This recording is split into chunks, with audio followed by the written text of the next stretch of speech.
Halkieria is the best-known species of Halkierid, found in the Sirius Posset fossil deposits in Greenland. Up to 8 centimeters, it was preserved with all of its armor fully articulated, making it vital in our understanding of the appearance of other Halkierid species that are generally only found as scattered separate pieces. But those little isolated pieces are incredibly common and widespread, known from early Cambrian deposits all around the world, and if Halkierids were aculiferans, this suggests their ancestors diverged very early in mollusk evolution, possibly in the late Ediacaran. The affinities of the strange-looking Wiwaxia have been even more controversial, with its classification flipping back and forth between annelids and mollusks over the last few decades. But in recent years, the discovery of a radula-like mouth apparatus and a muscular crawling foot have swung the general opinion more firmly toward stem mollusk. It had a domed body covered in chitinous plates and spines with a ribbed texture. It seems to have also been a mat grazer, with its armor serving to protect it against predators like anomalocaridids. Some specimens have small Nasugia brachiopods attached to their plates or spines in what seems to be a commensal relationship. The brachiopods gained a mobile home that allowed them to filter feed higher up in the water column while also being protected from predators, and Wiwaxia wouldn't have been harmed or affected by the presence of these hitchhikers.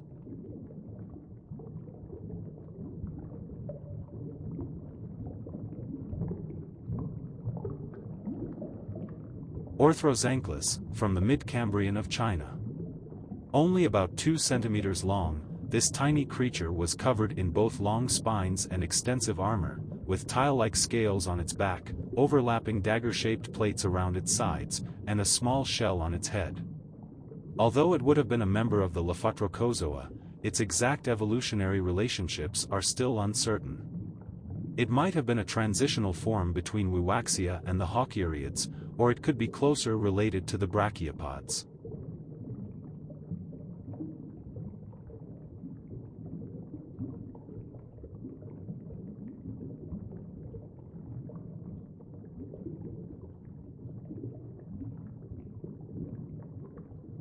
Bivalvia is a class of marine and freshwater mollusks that have laterally compressed bodies enclosed by a shell consisting of 2 hinged parts.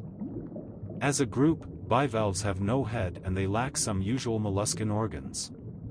The majority are filter feeders. The gills have evolved into tonidia, specialized organs for feeding and breathing. Most bivalves bury themselves in sediment, where they are relatively safe from predation. The shell of a bivalve is composed of calcium carbonate, and consists of 2, usually similar, parts called valves. These are joined together along one edge by a flexible ligament that, usually in conjunction with interlocking teeth on each of the valves, forms the hinge.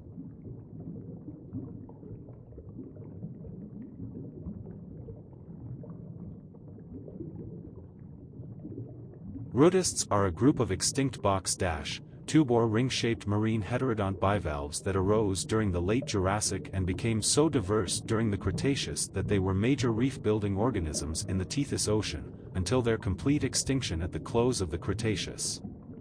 Their classic morphology consisted of a lower, roughly conical valve that was attached to the seafloor or to neighboring rudists, and a smaller upper valve that served as a kind of lid for the organism. The small upper valve could take a variety of interesting forms, including a simple flat lid, a low cone, a spiral, and even a star-shaped form. The classification of rudists as true reef builders is controversial because they would catch and trap much sediment between their lower conical valves. Thus, rudists were not completely composed of biogenic carbonates as a coral would be. However, rudists were one of the most important constituents of reefs during the Cretaceous period. During the Cretaceous, rudist reefs were so successful that they may have driven scleractinian corals out of many tropical environments, including shelves that are today the Caribbean and the Mediterranean. It is likely that their success as reef builders was at least partially due to the extreme environment of the Cretaceous. During this period, tropical waters were between 6 and 14 degrees Celsius warmer than today and also more highly saline, and while this may have been a suitable environment for the rudists, it was not nearly so hospitable to corals and other contemporary reef builders. Caprina was a rudist too. These stationary intermediate-level epifaunal suspension feeders lived in the Cretaceous period. They became extinct at the end of the Cretaceous, apparently as a result of the Cretaceous, Paleogene extinction event.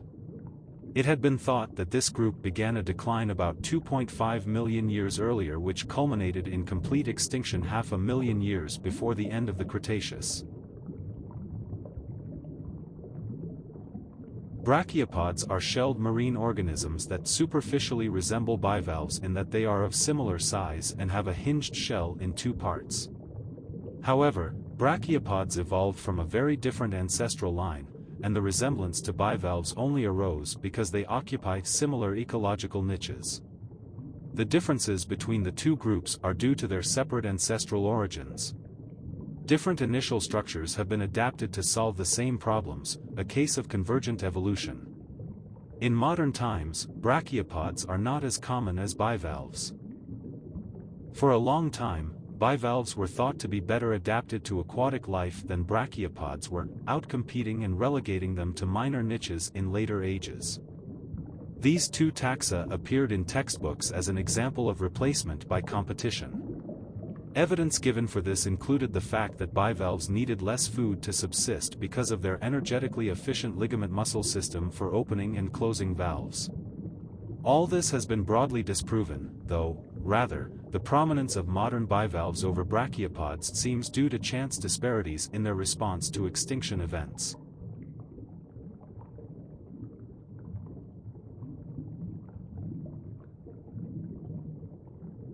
The geoduck is native to the coastal waters of the eastern North Pacific Ocean from Alaska to Baja California.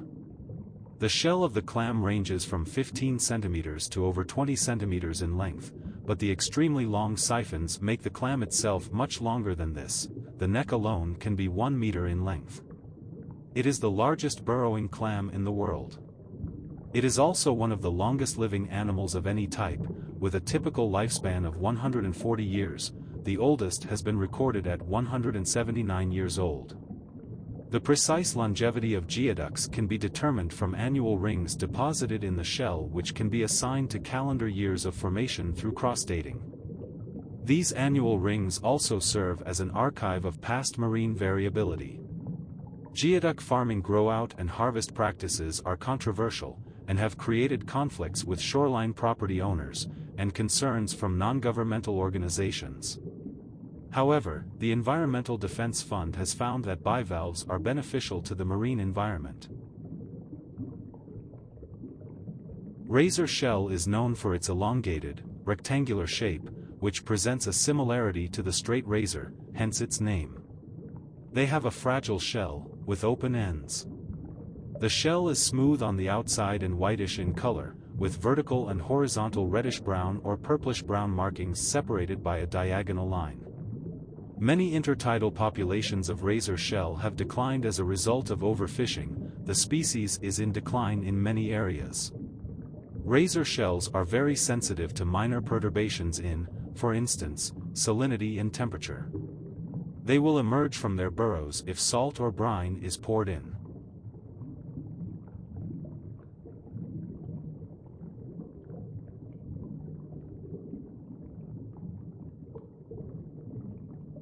Shipworms are notorious for their ability to bore into and digest wood. They use their shells, which are elongated and have a small opening at one end, to penetrate wooden structures such as ships, docks, and pilings.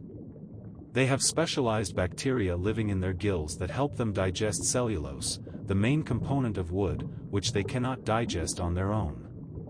They play a significant role in the degradation of wooden marine structures. Their burrowing activity can weaken wooden ships, docks and other structures, leading to damage and sometimes even sinking. They have been known to sailors and shipbuilders for centuries due to their destructive effects on wooden ships. In the past, shipworm infestations were a significant problem for maritime industries, leading to innovations in shipbuilding techniques and materials.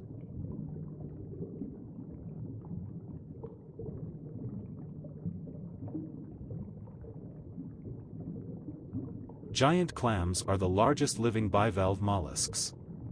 One of a number of large clam species native to the shallow coral reefs of the South Pacific and Indian Oceans, they can weigh more than 200 kilograms, measure as much as 120 centimeters across and have an average lifespan in the wild of over 100 years. They live in flat coral sand or broken coral and can be found at depths of as much as 20 meters. Its range covers the Indo-Pacific, but populations are diminishing quickly, and the giant clam has become extinct in many areas where it was once common. Although larval clams are planktonic, they become sessile in adulthood. The creature's mantle tissues act as a habitat for the symbiotic single-celled dinoflagellate algae from which the adult clams get most of their nutrition. By day, the clam opens its shell and extends its mantle tissue so that the algae receive the sunlight they need to photosynthesize.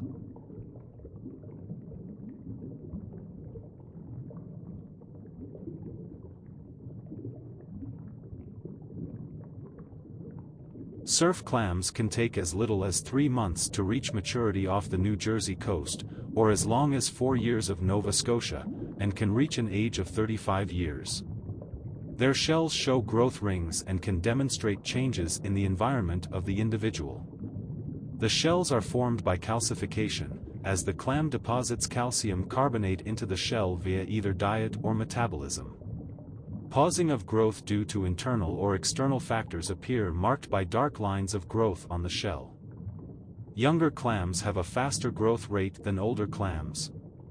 These clams use their siphons to pull in and then filter fine particles of organic matter and plankton from the surrounding seawater. Like almost all clams, they are filter feeders. Ocean quahog is one of the longest-lived animals known, with individuals known to live for more than 500 years.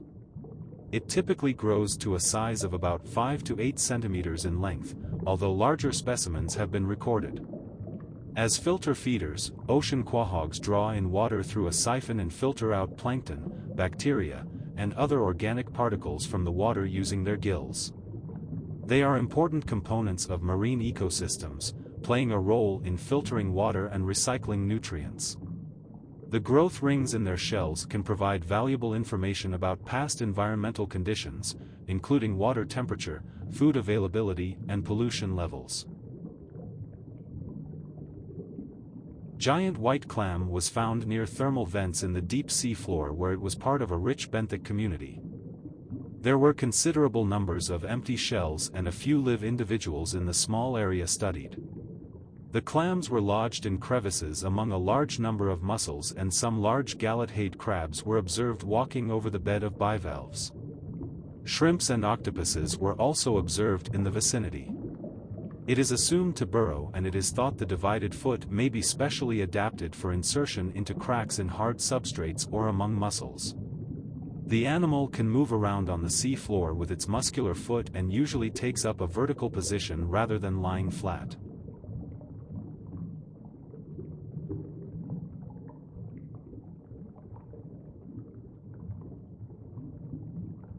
The triangular shells of Trigonia had complex internal hinges, and often featured elaborate patterns of ribs and tubercules, which may have been adaptations to increase burrowing efficiency, that made them very visually distinctive. They lived mainly in shallow coastal environments, and in some places their fossils are so common that they must have been very numerous animals in their ecosystems. Along with their other trigonidan relatives, various Trigonia species continued to evolve throughout the entire rest of the Mesozoic, and while almost all of them went extinct at the end of the Cretaceous, a few did manage to hang on into the Cenozoic. The pocketbook is up to 17 centimeters long, and is round or quadrate in shape. The shell is thinner in young individuals, thicker in older individuals, and inflated. This species is sexually dimorphic. The anterior end is rounded and the posterior end gently rounded in females and bluntly pointed in males. The dorsal margin is straight to gently curved and the ventral margin is broadly rounded. All Unionidae are known to use the gills, fins, or skin of a host fish for nutrients during the larval Glochidia stage. Lampsealus cardium accomplishes this by having the inner sides of its mantle flaps marked with longitudinal stripes, resembling a small fish of the genus Notropus.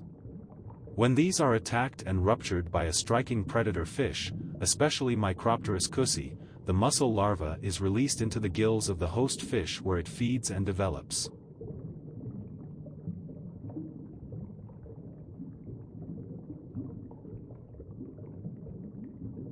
The extraordinarily large and aberrantly shaped shells of the Permian bivalve family Alatoconchidae, thought to have a photosymbiotic mode of life like the modern Phrygian bivalve Corculum, are difficult to extract from their host limestone bodies. Therefore, their morphologies have been reconstructed mostly based on broken shell pieces.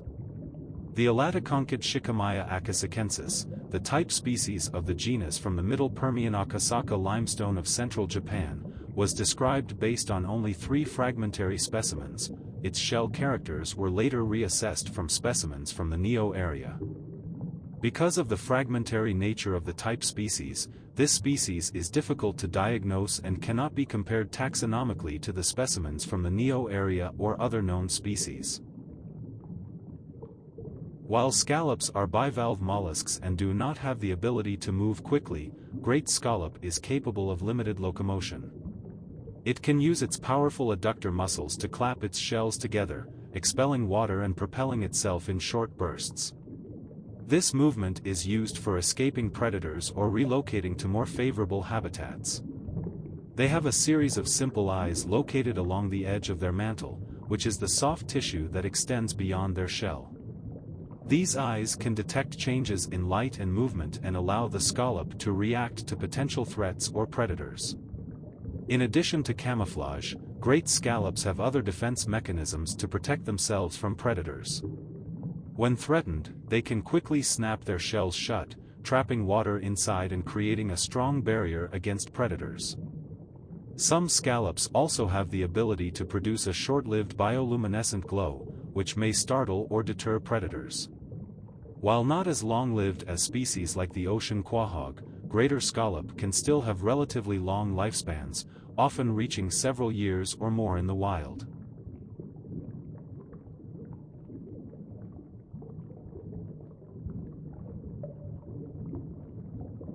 Flame scallops rest in their own nests, which are made of small coral pieces and rocks.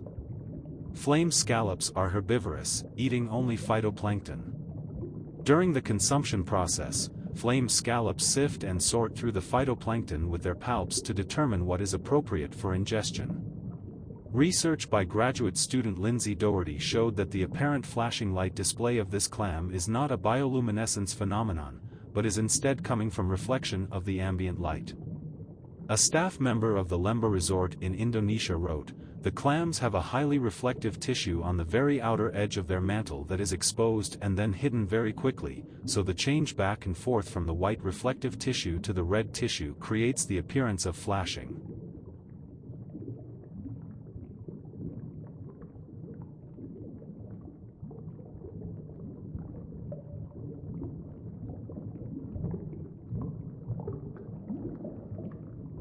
Mussels are filter feeders, meaning they obtain their food by filtering water. They draw in water through an inhalant siphon, trapping plankton, detritus and other organic particles on their gills and then expel the filtered water through an exhalant siphon. In the process, they help improve water quality by removing particulate matter and excess nutrients. They are one of the most diverse groups of bivalve mollusks, with thousands of species distributed worldwide. They face various threats to their survival, including habitat loss, pollution, invasive species, climate change, and overexploitation. Conservation efforts aimed at protecting and restoring mussel populations and their habitats are essential for ensuring the long-term health and resilience of aquatic ecosystems. They are sessile organisms, meaning they attach themselves to a substrate and remain relatively immobile for most of their lives. They typically anchor themselves to rocks, pilings, docks, or other hard surfaces using byssal threads, strong protein fibers secreted by a gland in their foot.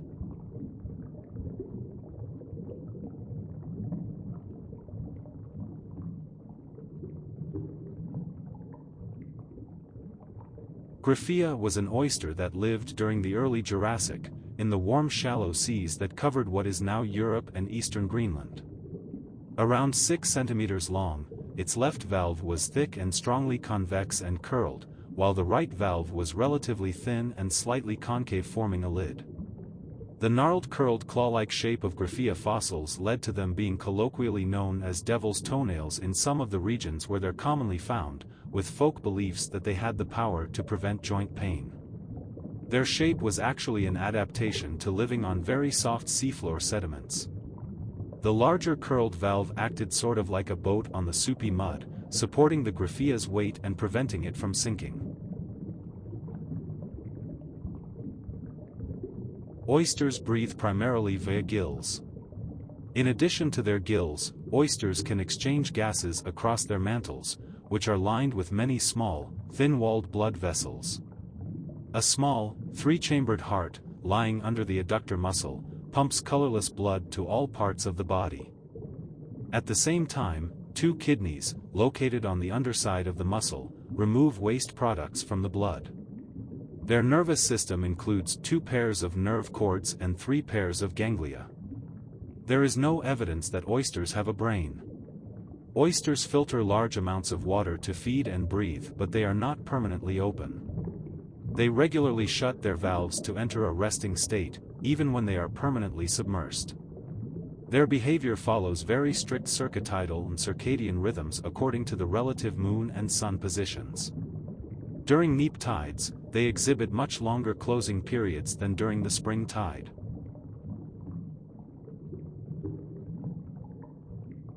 Pacific oysters are one of the most widely cultivated oyster species worldwide. They are grown in commercial oyster farms in coastal areas with suitable environmental conditions. Pacific oysters are prized for their rapid growth rate, adaptability to various environmental conditions, and high meat quality. In areas where they have been introduced outside their native range, they can have both positive and negative ecological impacts. They can provide important habitat for other marine organisms, contribute to ecosystem productivity, and help improve water quality by filtering pollutants. However, they can also outcompete native species, alter habitats, and become invasive in some cases.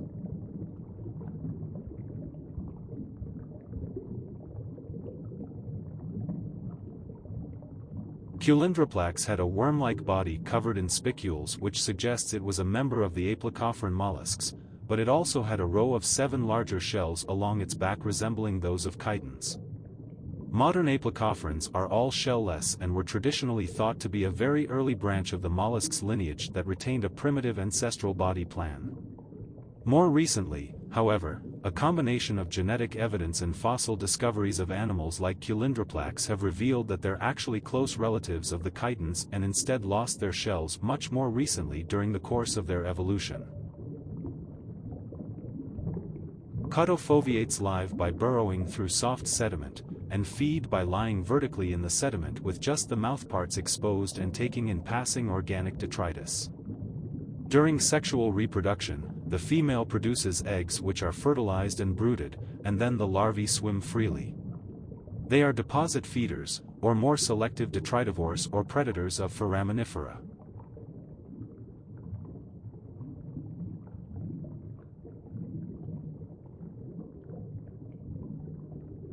Chitons are among the oldest known groups of mollusks, with a fossil record dating back over 400 million years. They have remained relatively unchanged in their basic body plan throughout evolutionary history. All chitons bear a protective dorsal shell that is divided into 8 articulating aragonite valves embedded in the tough muscular girdle that surrounds the chiton's body. Compared with the single or 2-piece shells of other mollusks, this arrangement allows chitons to roll into a protective ball when dislodged and to cling tightly to irregular surfaces.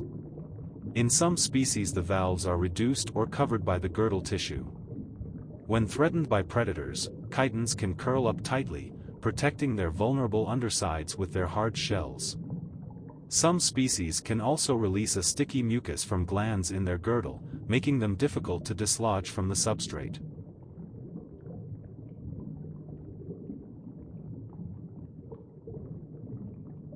Chitons are herbivorous grazers, feeding primarily on algae, diatoms, and other microorganisms that grow on rocks and other surfaces. They use a specialized feeding structure called a radula, which is equipped with rows of tiny, tooth-like structures called denticles, to scrape algae off the substrate. They have remarkable regenerative abilities, allowing them to repair and replace damaged body parts, including lost valves or sections of their girdle. This enables them to survive injuries caused by predators or environmental factors. They play important roles in marine ecosystems as herbivores, grazers, and prey for a variety of predators, including sea stars, crabs, and fish. They help regulate algal populations and contribute to the structure and stability of rocky shore communities.